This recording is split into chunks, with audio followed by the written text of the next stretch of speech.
With all due respect, the Republicans need better investigators because they've got a lot of circumstantial evidence, but they have not shown that Joe Biden profited personally, they're doing or great. that he broke any rules. I vehemently disagree. It's all circumstantial. This is Brian? so. No, let me finish.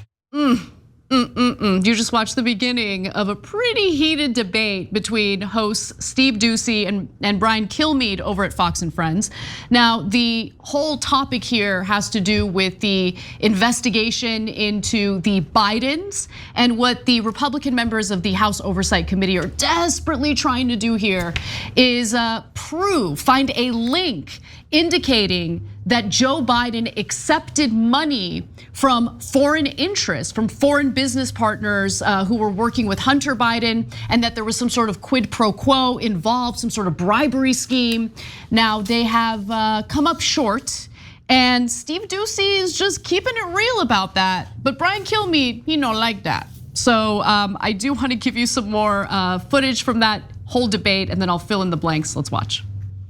This is funneling right to him at a rapid pace. They've had this job for about 8 months. What's funneling it? Everything is money funneling it. Is Joe involved? Is Joe's presence involved in every major business deal that Hunter was involved in? As Andy McCarthy said, Joe was the business. He had the access. Hunter didn't. So Hunter didn't have the reputation. It's leading right there. Brian, what laws did Joe Biden break? If the American people knew. Just answer the question. What law did he break? Number one, the investigation is not done. That's my point. Right now, that's my point, Brian. They need better investigators. So do you not want to hear any reporting until it's done? Look, all due credit to Steve Doocy for keeping it real, especially in this climate where I'm sure he feels pressure to give members of the audience what they want, which is exactly what Brian Kilmeade is doing. He's providing this delusional narrative about how this investigation is going.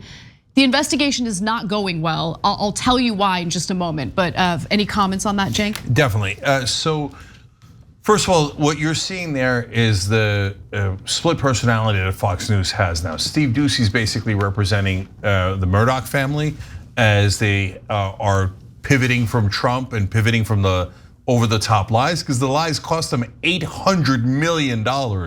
So that one left a mark, even for Rupert Murdoch. And Brian Kilmeade's representing the Trump contingent, and that's what the audience wants. Audience wants lie after lie after lie. They want all the hosts to pretend that Joe Biden did it. That's why what Steve Doocy's doing here is really important, and why Kilmeade's super mad about it, because Doocy's breaking the trance. They basically have a hypnosis over their audience. They repeat things and they leave it at insinuations, which make it seem like Joe Biden actually did do the corruption. Did you notice what Kilmeade said there? He said two things. He said Joe's presence is at all of those things. What do you mean presence? It makes it sound like Joe Biden was at the corrupt deal and got paid, but that's not true. And he says, later he went to dinner with someone. Joe's presence, and then he said, it's all leading right there. And then Doocy says, right where, right? He's like, so did he break a law? And Kilmeade has to admit that he didn't break a law. So that's why he gets even more angry. Because he's like, we had him hypnotized. We're saying it's leading there. And McCarthy says they're bad guys. Did you notice that? It wasn't a judge who said it. It wasn't a witness who said it. He quoted a Republican politician saying, Biden's the big guy. He's the real reason they're doing it, etc. So all of these illusions and magic tricks. And when Doocy breaks the magic trick, that's why Kilmeade's so mad. No, they're doing a good job. They're doing a good job. Remember when Doocy said that they need better investigators? No, they're doing a good job. Except when that bombshell interview was supposed to happen, right, with Devon Archer, the head of the House Oversight Committee, Republican James Comer, didn't even show up because it turns out not much of a bombshell. Devon Archer said everything they were hoping he wouldn't say, including, I would be shocked if Hunter and Joe Biden accepted $5 million from foreign business partners. I would be shocked, okay? Hunter Biden wanted to provide the illusion of influence with Joe Biden. Everything that Devon Archer said countered the narrative that the Republican investigators in this case wanted him to reinforce, okay? Now, with that said, the exchange got even more heated with Steve Doocy and Brian Kilmeade. Let's watch. The Republicans just need to present the evidence to the American people and say, look, they got to say, okay, we can prove 19 pages wasn't enough yesterday? Brian, they got to say, we can prove Joe Biden broke the law by doing this. Or the Hunter Biden broke. That's all I'm saying. So you only want a concluding sentence. You don't want to see the investigation? I'm watching this investigation is the most damning, leading to a culmination I've ever seen. I said it looks terrible. We just need proof so the American public. But you said the Republicans doing a terrible job. I said they need better investigators to connect the dots. Better investigators. You know what else we disagree about this. Just saying. Has no incredible job.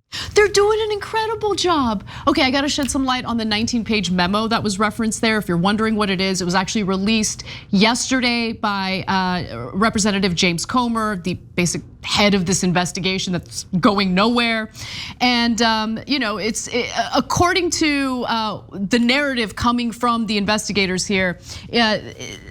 They're trying to argue that the Biden family's peddling schemes, influence peddling schemes, and that 19-page memo basically said nothing. How do I know that? Let me give you the details. An initial review of the document indicates that the conduct it describes draws heavily from past congressional reports and previously released testimony. Many of the details highlighted in the new memo date back to 2020, a 2020 report published by Republican Senators Chuck Grassley and Ron Johnson of Iowa and Wisconsin, which found that Joe Biden's son Hunter Biden's overseas business ventures were awkward and at times problematic for US officials, but provided no new evidence and found no instance of government policy being altered as a result. So, did you see what Kilmeade said? He said, the 19 pages is the most damning things. Damning for what? Yeah, what did it say? And then Doocy says, well, we need proof. And Kilmeade has no proof. Right. So it's damning for what? And he's like, it's leading to a culmination. No, that's what Doocy's trying to explain. It is not leading to a culmination because zero evidence plus zero evidence plus zero evidence equals zero evidence. Okay, like leading to a culmination is one piece of evidence, 3 pieces of evidence, 7 pieces of evidence. We got him, right? Like all the Trump indictments that led to a culmination because they have people carrying boxes on tape. They have Trump admitting it's classified on tape. See, those are evidences that lead to a culmination. With Biden, you got nothing. What Kilmeade is saying is over and over again, this is what every Republican say, every right-wing media guy is saying this. Hunter Biden's so bad, Hunter Biden's so bad. Yeah, dude, yeah, he is, okay? And no, he's not a Ukrainian gas expert. No, he's not one of the top artists in the country. That's not hard, we all know that. The only people who won't say that obvious point is people who don't want to offend Joe Biden or Democratic leaders in Washington, right? But the rest of us all know that. That's not the question. The question is, did Joe Biden do anything wrong? Did Joe Biden participate in corruption? But I think he's corrupt on campaign contributions alone. It's not gonna take me much to convince me that Joe Biden might have done something like this. But it turns out, shockingly, he didn't. You guys have investigated him 2,000 times over. And guess what kind of evidence you have? Zero, as usual. Yeah. Like your evidence on the stolen election, zero. Because your audience doesn't want evidence. They just want to feel good about hating the other guy.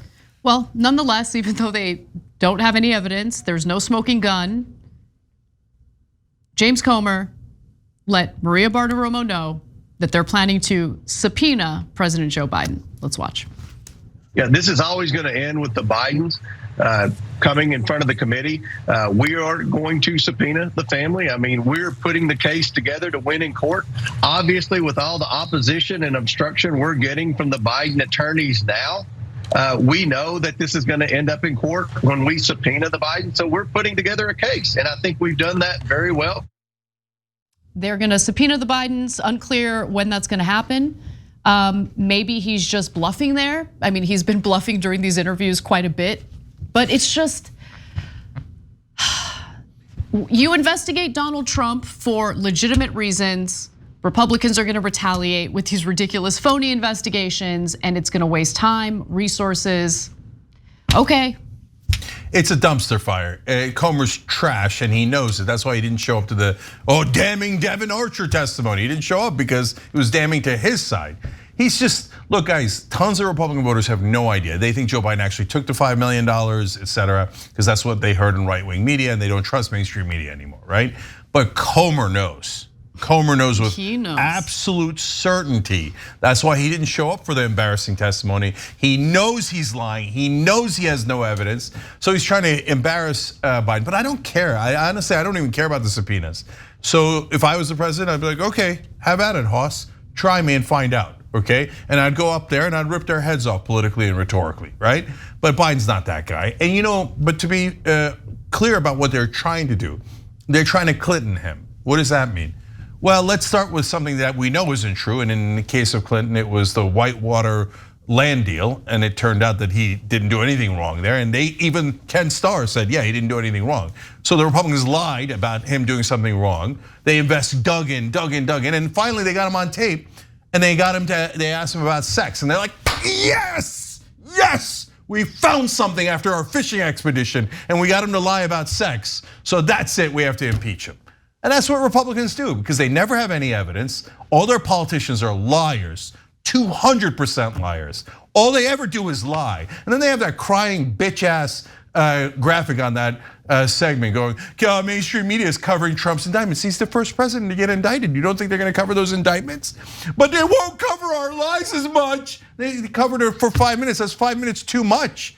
All you guys do is cry and lie, cry and lie, cry and lie. Republican politicians are the worst. Why? They don't even serve conservatives. What the hell have you done for conservatives? All you do is bash Democrats, play the culture wars, take all the donor money and give the rich and corporations everything they want. Forget doing something for the general population. What have you done for the right wing? Nothing. Hey, right wingers, wake up. Your politicians are totally full of crap. We woke up. We know, I've been saying this for a long time. I know Democratic politicians are full of crap. I know all the ones that take corporate donations are corrupt. And you don't know that about your own politicians? You think Comer is honest? No, he's just gonna screw you and he's gonna laugh at you behind your back. Same thing with McCarthy and Trump and all of them. Wake up. Thanks for watching The Young Turks, really appreciate it. Another way to show support is through YouTube memberships. You'll get to interact with us more. There's live chat emojis, badges. You've got emojis of me, Anna, John, JR. So those are super fun. But you also get playback of our exclusive member-only shows and specials right after they air.